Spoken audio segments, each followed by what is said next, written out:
পালসের তরফ থেকে এই শারদিয়ায় নতুন উপহার পালস গোলমোল ইমলি ক্যান্ডি।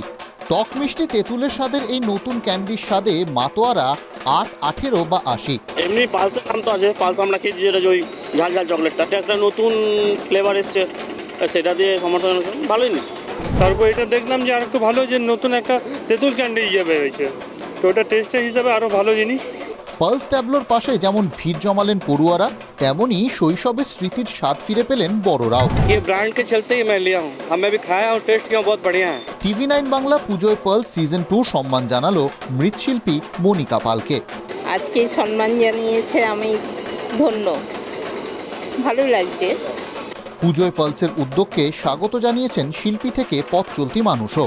আমার 90তে বিয়ে হয়েছে, মাত্র 3টে বছর মানে তাকে আমি সুস্থ পেয়েছি, তারপর তো 6 মারা গেল। পশ্চিম মেদিনীপুরের খড়গপুর গ্রামীণের মৃৎশিল্পী মনিকা পাল, স্বামীও ছিলেন মৃৎশিল্পী। স্বামীর মৃত্যুর পর 2 হাতে সামলেছেন অভাবের সংসার থেকে প্রতিমা গড়ার কাজ।